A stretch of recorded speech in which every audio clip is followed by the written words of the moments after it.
Hello, and welcome to this week's edition of the CoreCast. I'm your host, Chris Harris. I'm a certified personal trainer and Pilates instructor with over 17 years of experience working with clients of many different ages and all different levels of fitness. And I wanted to share with you what I've learned. Today we're going to explore fascia. What is fascia and what role does it play in our bodies? What happens when it's not functioning properly or unhealthy? And what we're going to do is talk about things that you can do to restore movement and suppleness to your fascia, including things like Pilates. Finally, we're going to explore some connections between fascia energy and emotion. Let's get started. So we're going to start by explaining what fascia is.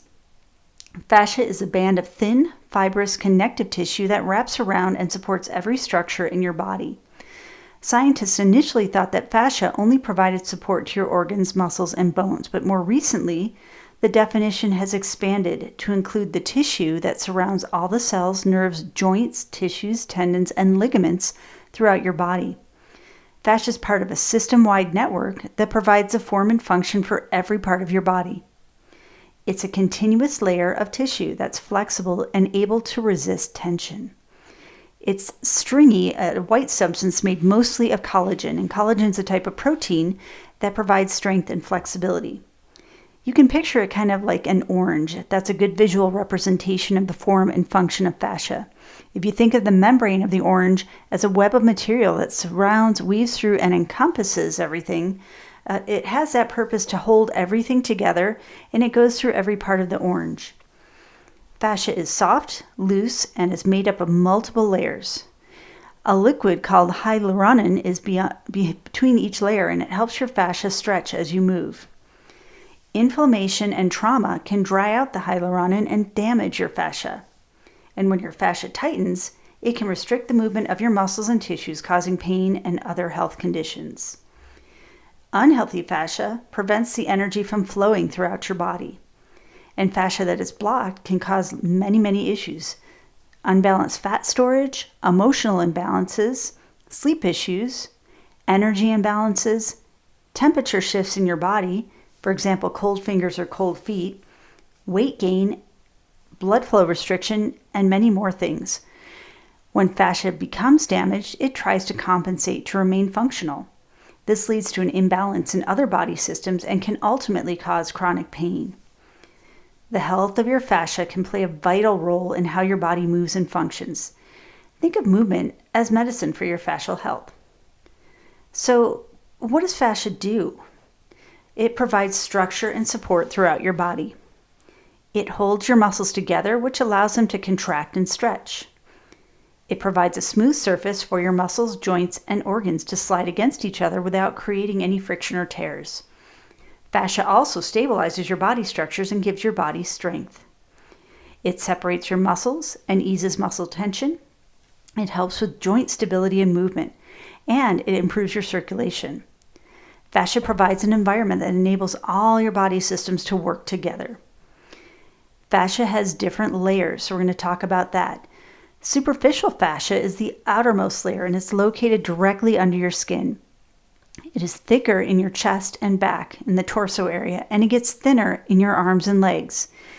It can also sometimes contain muscle fibers, which help create certain structures in your body.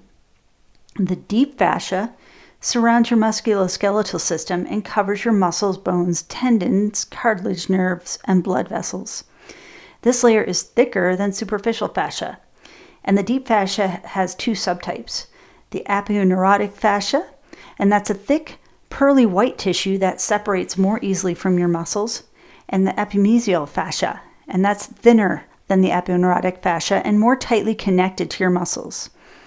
There's also visceral fascia, and that surrounds the organs in your abdomen, lungs, and heart. And finally, the parietal fascia lines the walls of certain body cavities, such as the area around your pelvis. So what happens when your fascia isn't working? When that hyaluronan dries up, the fascia in your body can seize up around the muscles, making it more difficult to move and can cause fascial adhesions. This can happen for many reasons. Lack of physical activity, overuse of a particular area of your body, say through repetitive movement and exercise, surgery or injury that causes damage to one part of your body, Many other things can happen as well. The fascia will adapt to move in every move that we make, whether it's good or bad. Fascia becomes bound up. Sometimes think of it like glue, binding to muscles, other fascia or ligaments. Your movement history, your exercise habits, injuries, sitting or sleeping positions is written in your fascia. And it's commonly mistaken for muscle or joint pain. The biggest difference that muscle and joint pain is worse as you keep moving, while fascia pain gets better with movement and heat. If fascia pain goes untreated, your fascia will draw tighter around your muscles and create what's called trigger points. And those are those sensitive knots of bound up fascia. That can lead to chronic pain. Almost half of all Americans live with chronic pain, and it can severely limit movement and become debilitating. Chronic pain is daily pain that usually doesn't subside. This is different from acute pain, which is a pain you feel immediately after an injury. Chronic pain is often managed with medications. The U.S. Pain Foundation in their 2022 survey cited that 50 million Americans live with chronic pain. An estimate suggests that pain causes the nation at least $560 to $635 billion a year in direct medical costs and lost productivity. Inflammation often accompanies chronic pain, and it's your body's natural response to injury. That inflammation will help to heal and rebuild the tissue by providing necessary nutrients. But if you have stagnant inflammation, it causes more pain and swelling and slows the healing process down. So moving that fascia will help facilitate the healing process. Some common things that are disorders that can happen with fascia that's unhealthy is things like plantar fasciitis. That causes inflammation and pain in your plantar fascia, which is that thick band of tissue that stretches from your heels to your toes. And it supports the arch of your foot by absorbing the pressure and bearing your weight. And it's one of the most common causes of heel pain. Another disorder is myofascial pain syndrome, and that causes pain and tenderness in muscles or one or more of the trigger points of your body. And those trigger points will feel like small bumps or knots in your muscles, and they're highly sensitive areas that can cause pain that may refer into another area of your body. So what do you do to keep your fascia healthy? It's vital to your mobility to keep your fascia healthy, and movement, stretching, and maintaining good posture are key ways to maintain fascial health. Using heat can help with taking the fascia and letting it release. Hot showers, baths, or using a heating pad can be applied to the uncomfortable area. Using a foam roller. Those fascial areas can be mobilized using the pressure of a thing like a foam roller, a lacrosse ball, or another fascial release tool. You're applying that pressure right to the trigger point. Massage therapy is also a great way to release pressure from trigger points. Acupuncture is a really good way to get into that affected fascia. An acupuncturist can help by placing needles in the affected areas. And of course, maintaining good posture. Posture can be thought of as the physical manifestation of what one is experiencing internally. Your posture affects your mood, your energy, and your stress levels. Poor posture compresses your organs and restricts the diaphragm, which doesn't allow you to breathe properly. It can cause poor digestion and waste elimination. The best way to achieve proper function of the diaphragm and your inner core is really to improve your posture and align that fascia. This brings us to Pilates. Pilates exercises can help strengthen and stretch the body in patterns that can improve the quality and elasticity of your fascia. It is also important for strengthening the deep core muscles and for its focus on breathing. Remember in episode 3, we talked a little bit about that. So the benefits of Pilates for fascial health are many. Pilates involves slow, controlled movements that are coordinated with a pattern of breathing. Stretching or moving too quickly or too intensely will cause the muscles to go into protective mode, which makes those muscles contract and stiffen. Pilates encourages moving in a range of motion that's comfortable, and it can elicit a soothing parasympathetic response from the nervous system. The calming state of coordinated movement and breath can also prepare the body for learning new movement patterns. And the exercises stretch the fascia in a unique way that traditional stretching doesn't do. Pilates can address fascial imbalances by encouraging the stretching of the whole body at one time, and it also provides the opportunity to stretch the body in multiple planes, which helps to release the fascia and improve in flexibility. The variety of movements that are experienced in Pilates can help safeguard against the adhesions and tightness in the fascia.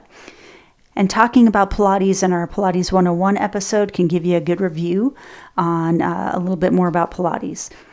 Some stretches you might want to try, especially if you have plantar fasciitis, is a heel sit. It's a stretch where you're coming into a kneeling position with your knees bent and your shins parallel to the floor.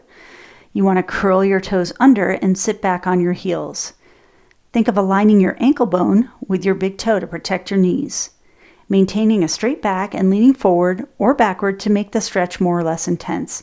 You can hold this position for up to 3 minutes. You can repeat a couple of times if you'd like. So that will help with that fascial release and that plantar fasciitis pain. Another stretch would be the standing figure 4 stretch, and this is a stretch to help lengthen the hip flexor muscles and release tightness in your back, core, and hips. And it's a great stretch to do if you've been sitting for extended periods of time. You want to place your hand on a wall or sturdy chair. Yield your weight onto your left foot, press your big toe for balance, and focus your gaze on a fixed place so that you can keep your balance. Place the outside of your right ankle on your lower left thigh, and keeping your hips square to face forward, elongate your spine and lift your chest. Bend your knee to lower into a squat position, and I imagine kind of hovering over a chair. So you're in that squat position, holding that position for up to 1 minute. So it's a great balance exercise too. Repeat on the opposite side. We're going to talk a little bit more about self-myofascial release. So we talked just a few minutes ago about foam rolling. Use of tools like a foam roller, lacrosse ball, or other form of self-myofascial release tool are really helpful to apply a gentle pressure to the trigger point areas.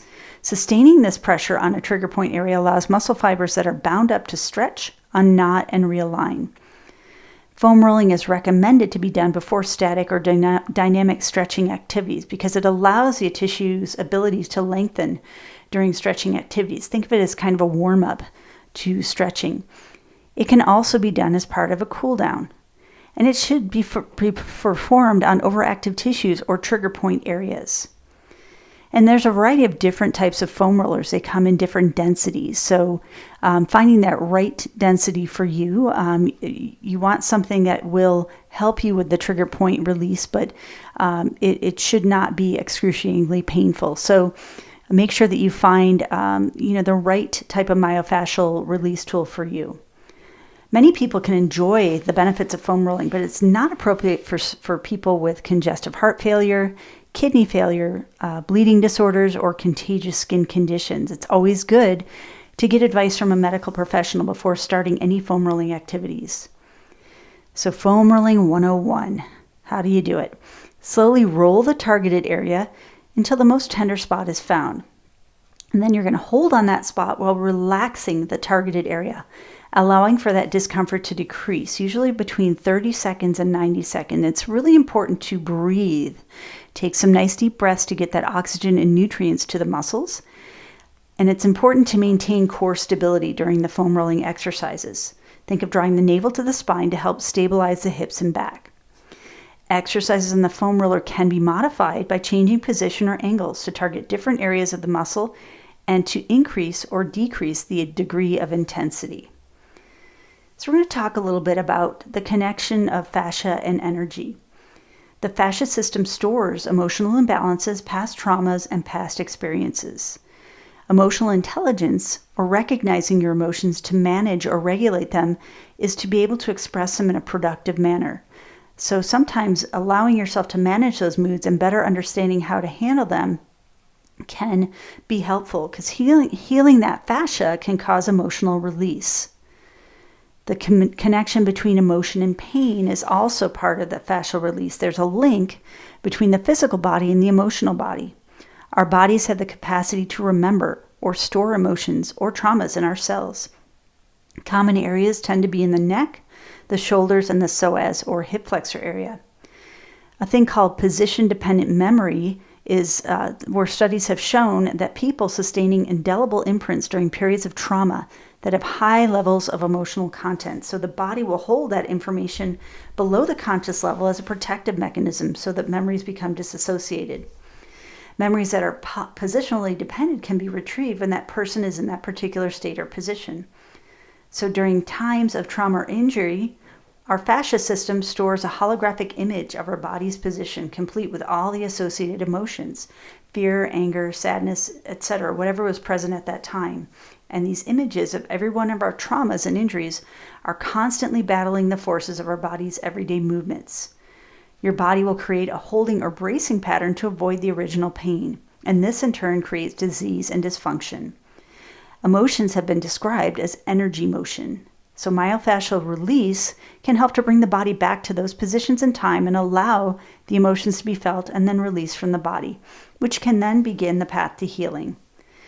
To sum up fascia, a quote by John T. Barnes, a PT and one of the pioneers in the mind-body approach to myofascial release, is this: fascia is a specialized system of the body that has an appearance like a spider web or sweater.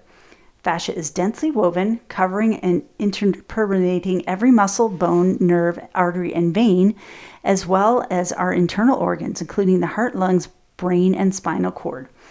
The most interesting aspect of the fascial system is that it's not just a series of separate coverings. It's one continuous structure that exists from head to toe without interruption. In this way, you can begin to see that every part of the body is connected to every other part by fascia, like the yarn in a sweater. Healthy fascia is a vital part of the body's ability to function properly. When fascia is unhealthy, it causes physical and emotional trauma. Keeping that fascia moving is vital to maintain good health, and exercises like Pilates play a key role in improving the health of our fascia. Movement is medicine, and especially when it comes to fascia. Thanks for joining me for this edition of the Corecast. Make sure to join me next week for another episode. And please follow the Corecast channel on YouTube for a new episode every Tuesday, and that's Core with a K, or on all major podcast platforms. Also check out my website, www.core-fit.com, and that again, Core with a K, for more information and exercise ideas. And my Instagram is core_fitness_az. I look forward to seeing you next time.